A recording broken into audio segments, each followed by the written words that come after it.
Chapter 8, The Playbook, Putting It All Together on the Field. There is great news for women considering marriage. Statistically, men don't leave. While the reports from divorcestatistics.org list 41% of first marriages ending in divorce, 60% of second marriages ending in divorce, and 73% of third marriages ending in divorce, 80% of the time, it was the woman who filed for the divorce. The fact that 80% of divorces are filed by women reveals to some degree that if a woman wants to stay and work on a marriage in some fashion, the man will likely, or at least try to do so. While certainly the reasons are multifactorial, my sports supposition explains why only 20% of the time it's the man who seeks a divorce. If even only somewhat statistically valid, it means that getting to an I do may not be a bad idea for a woman who wants to have a man who is committed to her until such time, if ever, she decides that she no longer wants the partnership. The sports supposition. Most women live by the conventional wisdom of not getting involved with a married man. This is not only due to the moral, ethical, and religious or social reasons, but also because it is well known that married men don't leave their wives. As a dating and relationship coach, many women come to me and ask why, in this day and age when divorce is so prevalent, it still seems to be, and statistically is, the case. I generally sum it up in 5 words. Men don't leave their team. Think of any adult male you know, married or otherwise. He likely has a team that he follows for various sports. No matter how badly this team performs and how much the man pays lip service to hating those losers, those bums, or whatever choice words he may have for them when they fumble, miss a shot, or lose, he never stops rooting for them.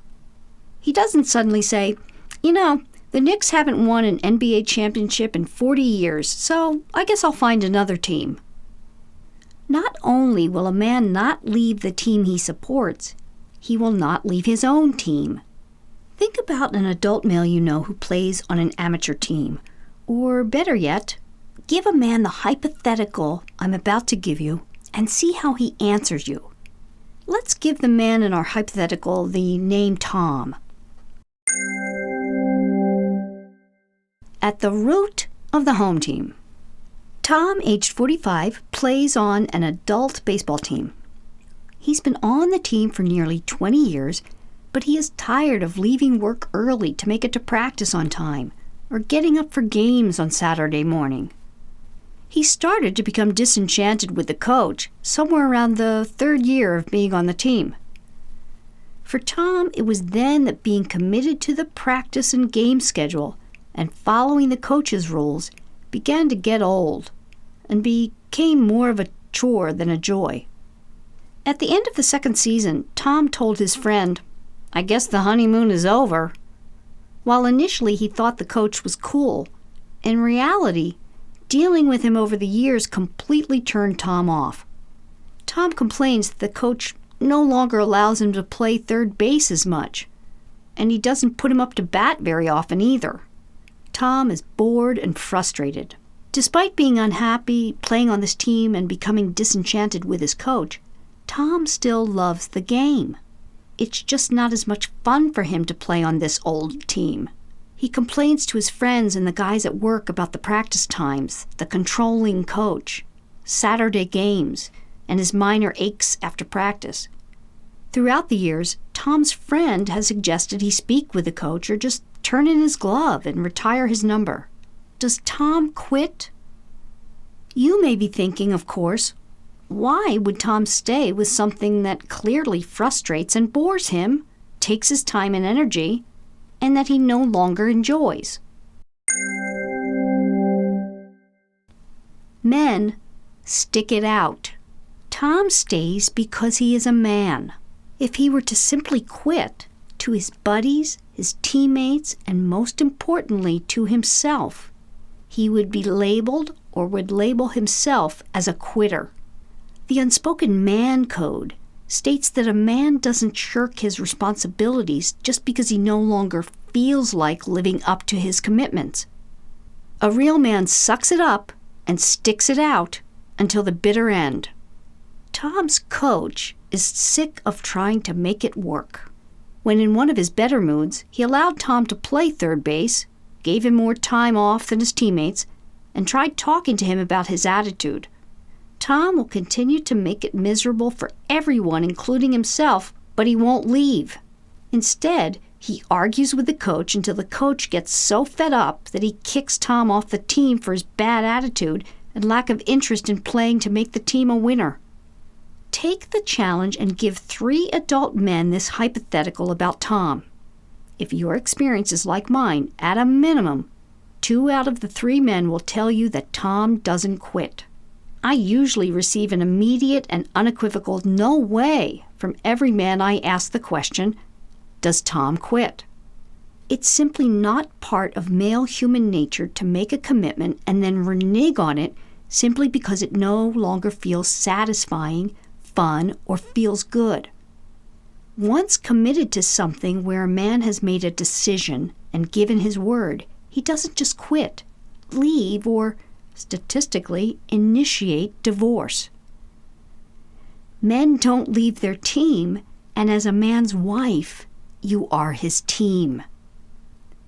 My sports supposition explains why, at least from a biological and anthropological vantage point, men stay with their wives despite being unhappy and dissatisfied.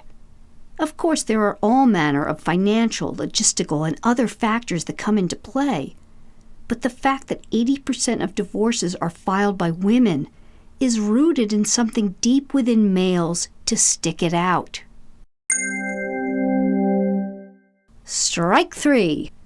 Not me. Women want more out of life than a man who stays married merely out of obligation and commitment, but refuses to work on the emotional or sexual part of a relationship. Women live by their feelings, can accept they've made a mistake, and want themselves and the people they love to be the happiest, connected, and most emotionally fulfilled they can be. Men stay to prove their decisions were right and that they don't renege on their commitments or responsibilities. It's typically not until the bitter end, and usually an ultimatum, that a man will agree to go to couples counseling to better a relationship. Most of the time, for women, it's too little, too late. In our hypothetical, if Tom just quits his team, to his buddies and teammates, and to himself, he would be weak and a real girl for getting upset at not being given the positions he wants or not getting up to bat as often as he'd like. He'd also be letting down the guys who are expecting him to be there to support them. Good men don't do that to their teammates, buddies, family, wives, or children. Tom made a decision 20 years ago, and he is going to remain responsible to that decision no matter how miserable he is or how miserable he makes the team.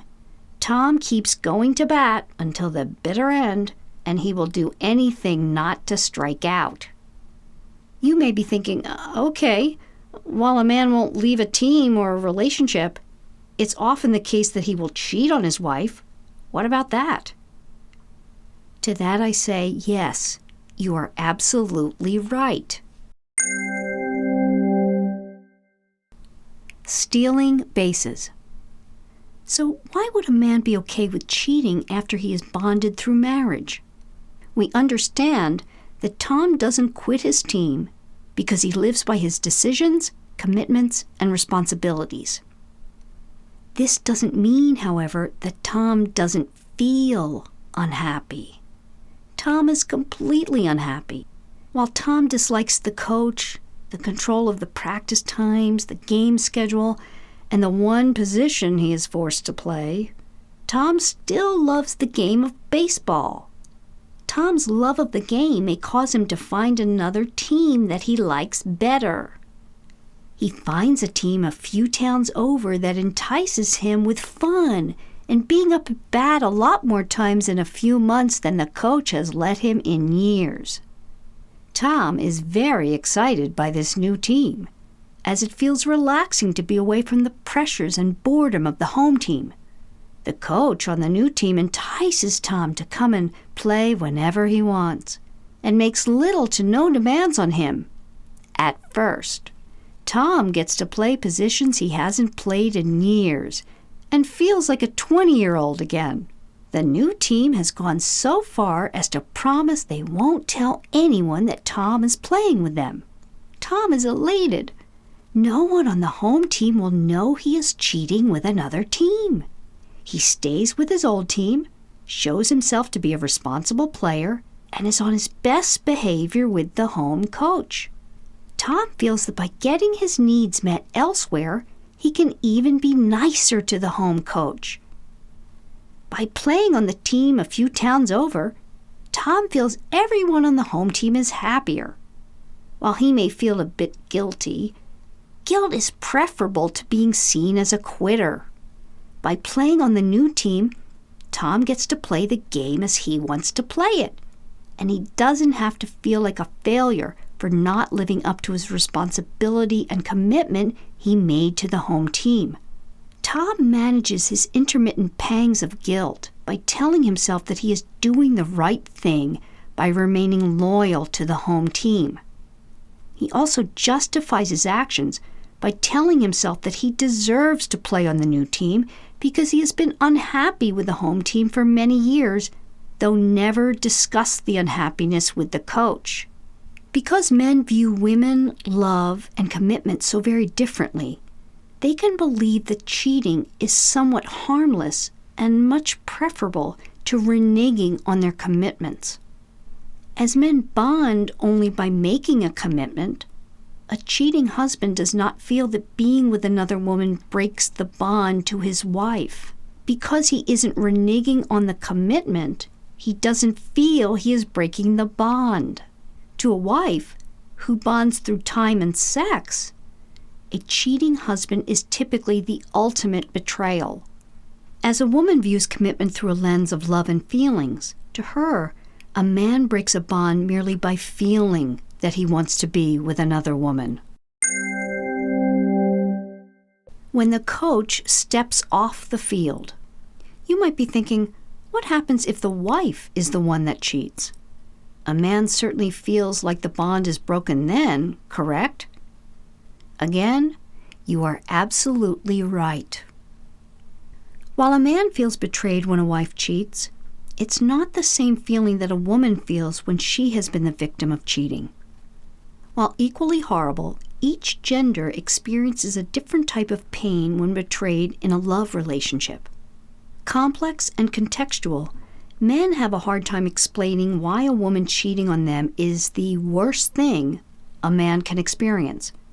Much the same as how a woman cannot convey to a man that sex is not merely a physical act, and that for women there is almost always residual feelings related to having sex, men feel that women can't quite understand the experience of their wife or serious love interest cheating on them. To understand the differences in how men and women experience infidelity, it's important to go back to the basics of men and women. To make it easy for my clients to remember, I tell them to think three. 3 C's, that is. The 3 C's for women are: women are intrinsically about cooperating, connecting, and caretaking. The 3 C's for men are: men are intrinsically about challenge, competition, and conquering. If her man is unfaithful, a woman will tend to feel that the special love and connection the couple shared was betrayed. When a woman is unfaithful, a man will tend to feel that his woman betrayed him by allowing a challenger or competitor into a space that he claimed and conquered. While a man's infidelity causes a woman to feel complex emotions related to herself and her relationship, Infidelity generally causes a man to feel that he might not measure up or be good enough in some tangible way. He will likely believe he is not pleasing his woman sexually or being a good enough provider. A man does not usually relate infidelity to the dynamics of the relationship. He does not usually consider that his partner may not be fulfilled emotionally and longs for connection, but rather he sees cheating as the ultimate challenge to an achievement he feels he conquered and would never be confronted on or forced to defend again. Winning the game.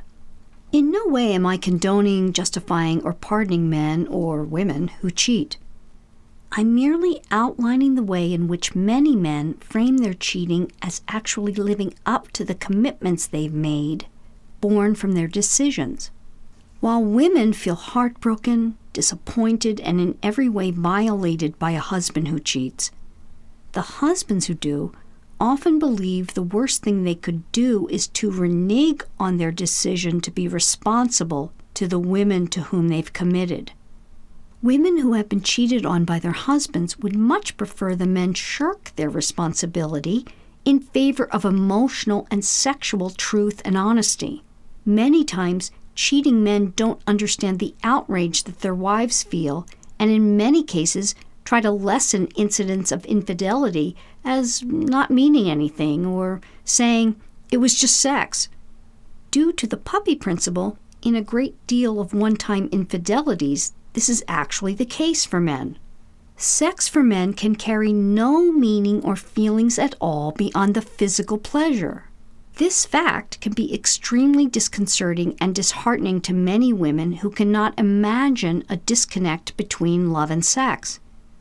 In relation to a long-term marriage, if a one-time infidelity can be seen by a wife in this light, many relationships can not only be saved, but improved greatly through the emotional honesty that can arise in the man because of it. The 80-20 rules.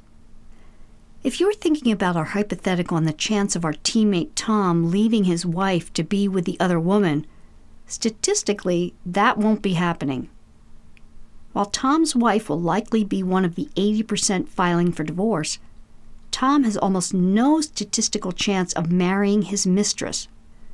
According to Dr. Jan Halper's study of over 4,100 cheating men, only 3% of them divorced their wives and married their lovers.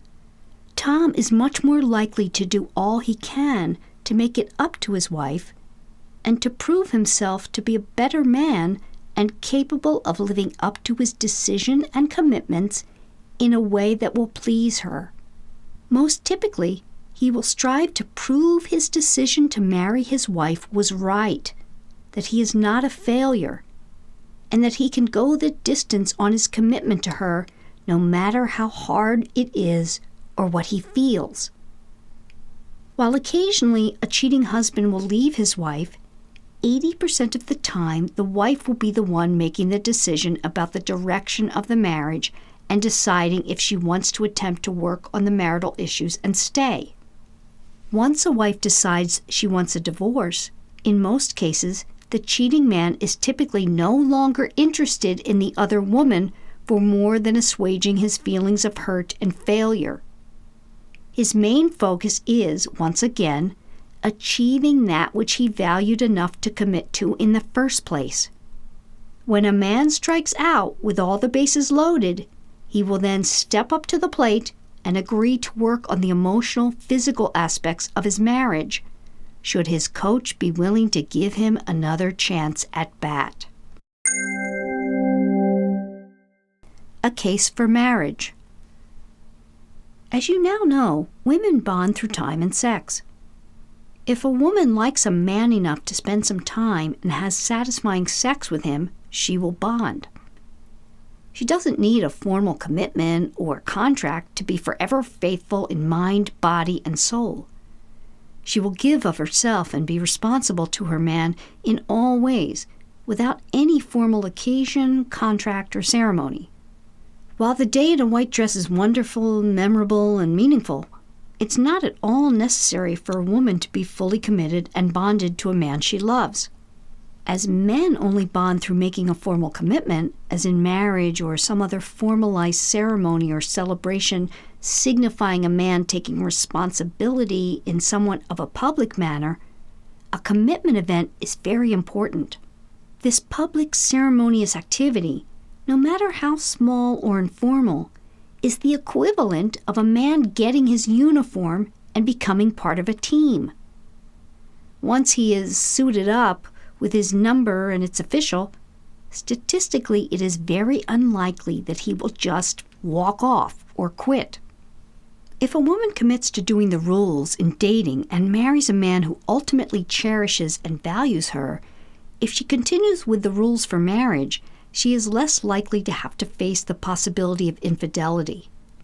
Because doing the rules is such a rigorous vetting process for a man to be part of the team he is vying to be on, he values his spot on the team more so than he would if he were just allowed to walk on the field and play however he chooses. If the latter is the case, it's usually that he doesn't much care to secure a spot, as he doesn't value the team as a winner in the league and worthy of his hard-won commitment. Additionally, and most importantly, the rules make a man cherish and value the coach.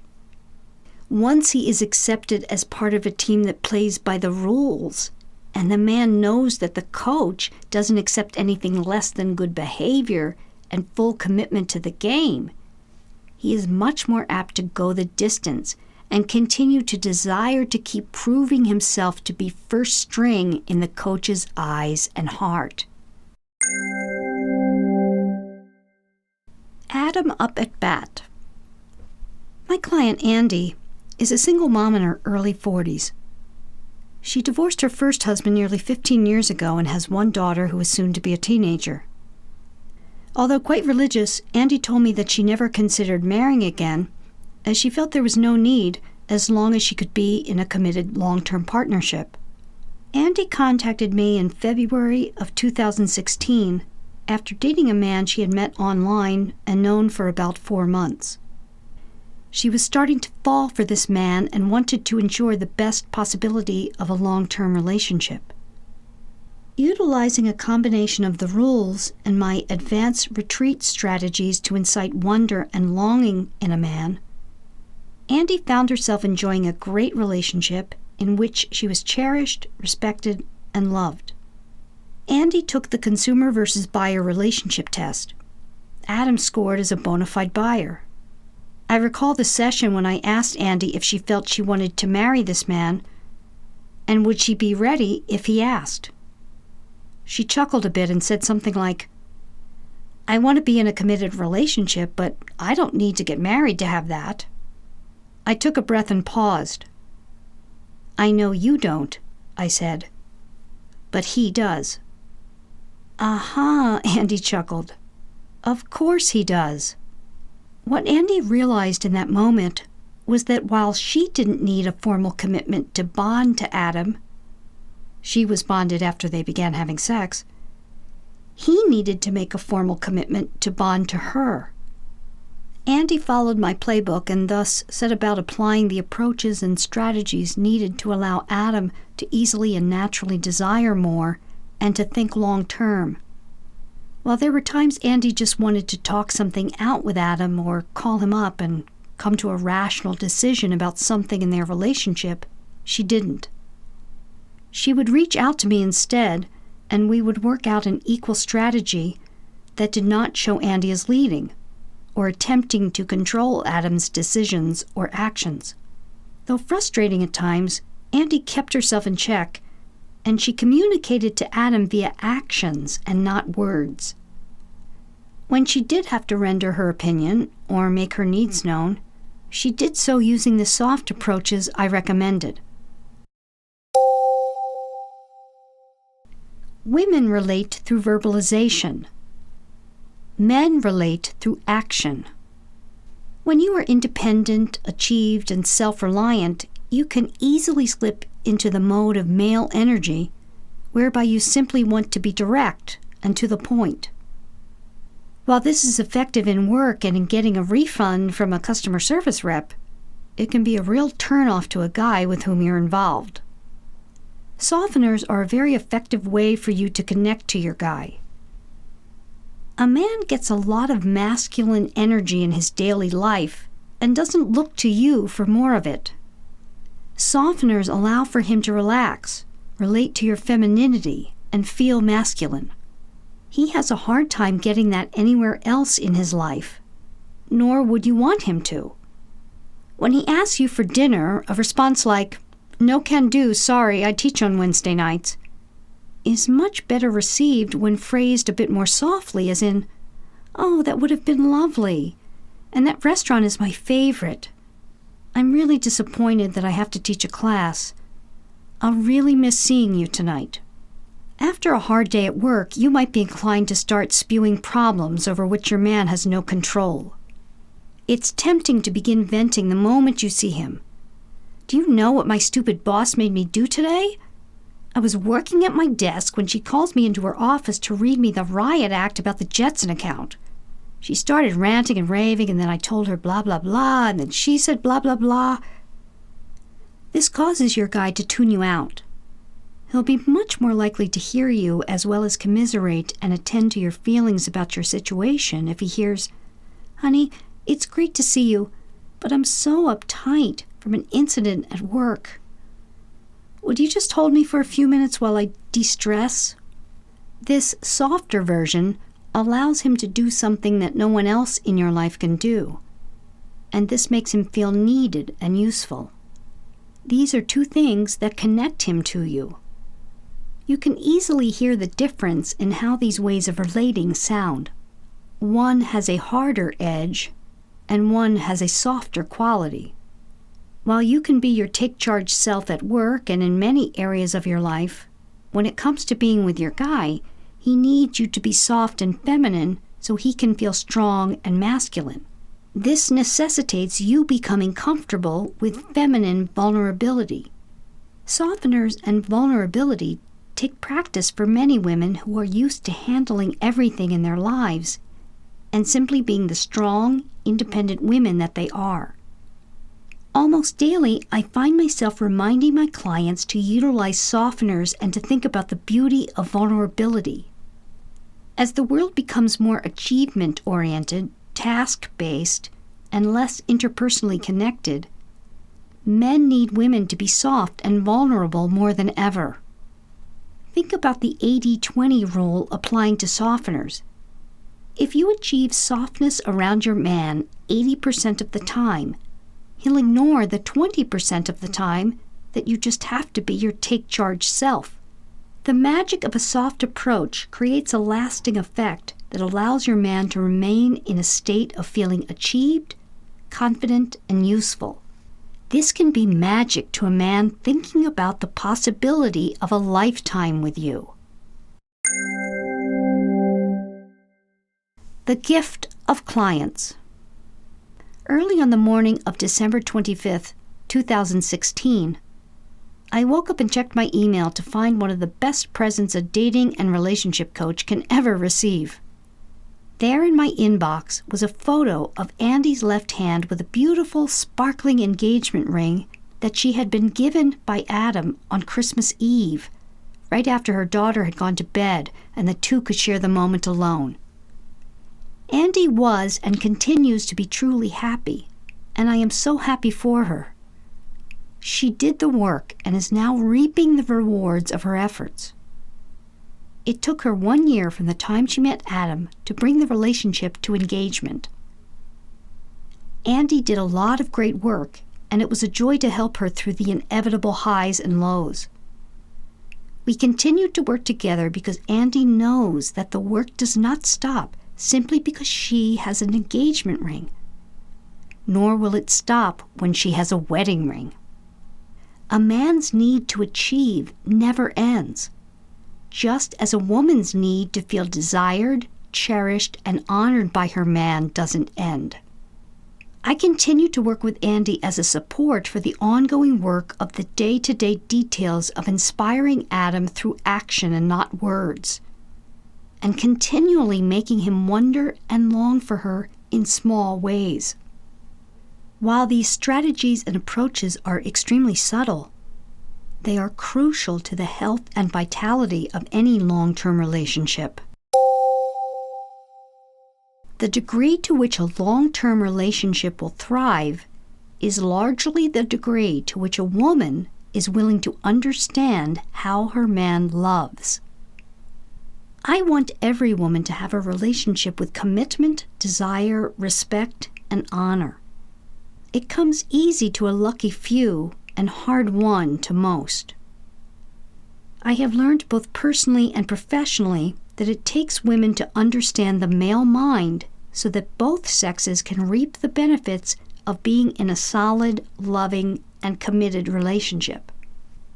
I believe all is possible in the world of romance because I have witnessed and experienced the amazing effects of applying the right approaches with men that allow them to love in the unique way that they do.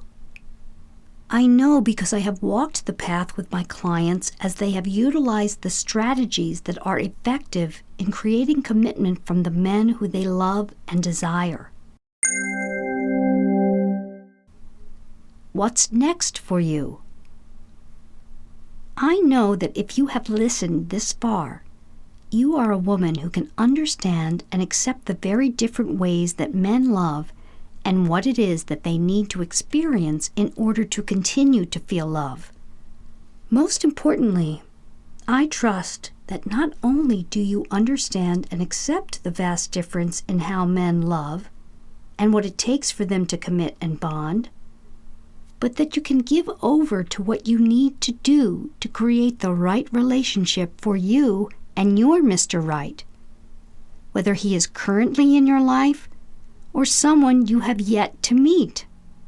Having come to the end of why won't he commit, you now have a few new tools with which to understand all aspects of how men view women, love them, commit to them, and bond. While you may have never thought you needed a new way to think about or relate to how men love, now knowing that you do might actually be a bit disappointing, if not somewhat deflating.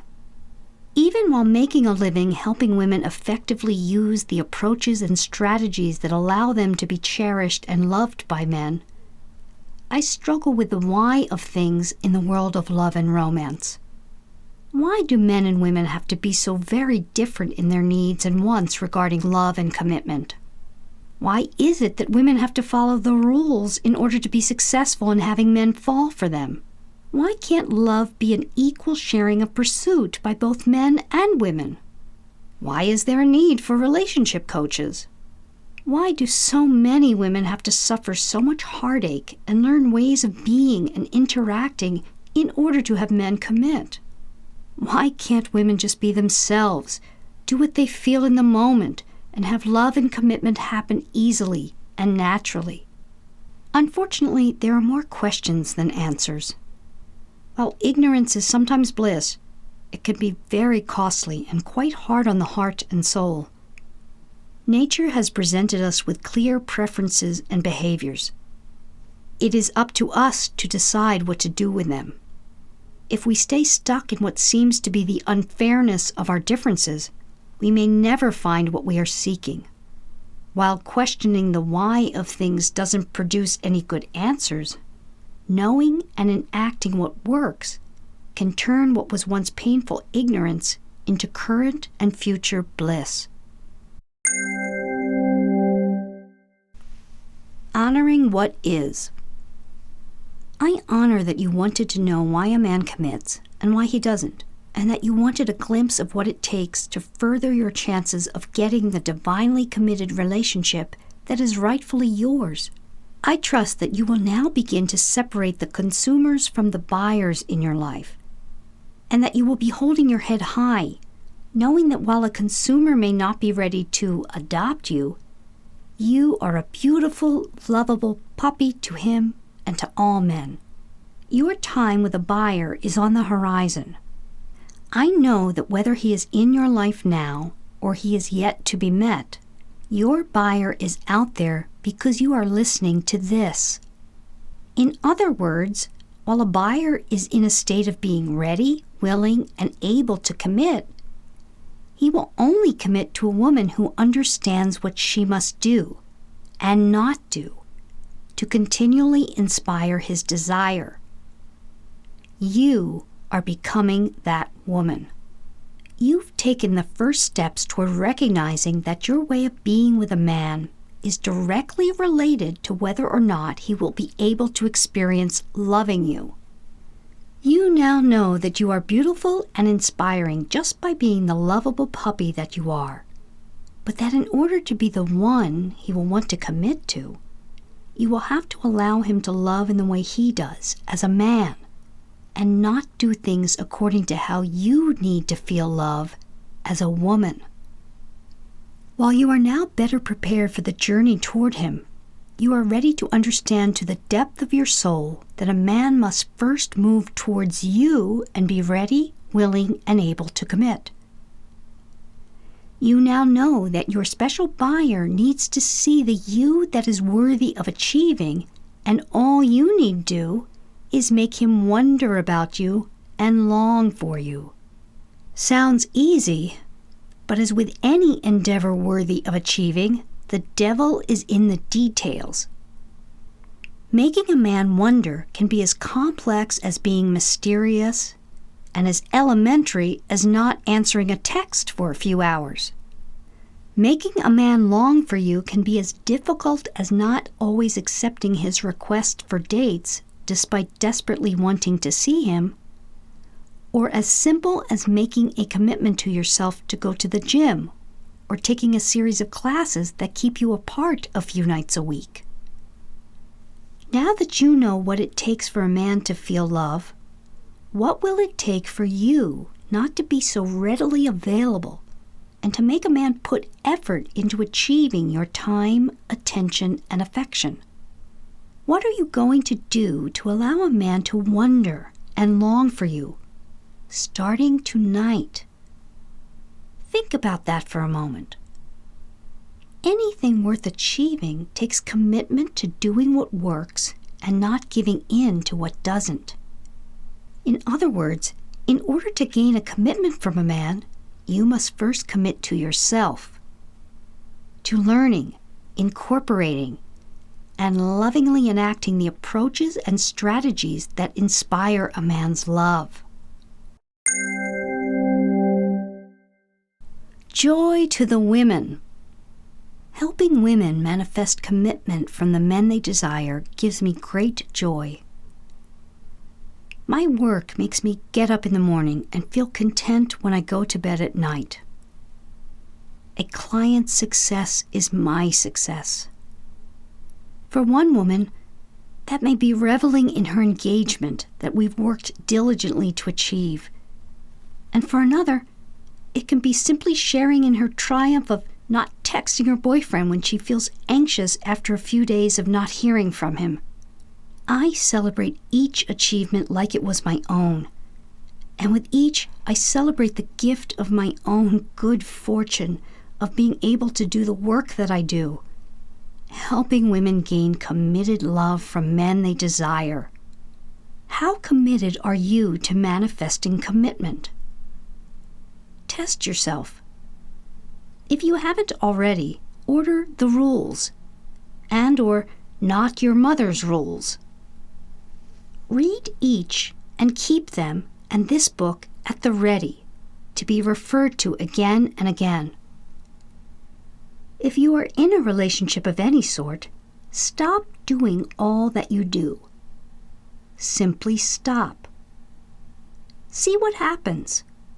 Let me know. Email me at paula@coachpaulagrooms.com. Let's celebrate your wins, big and small. Joy to all women. Here's to you. Cheers.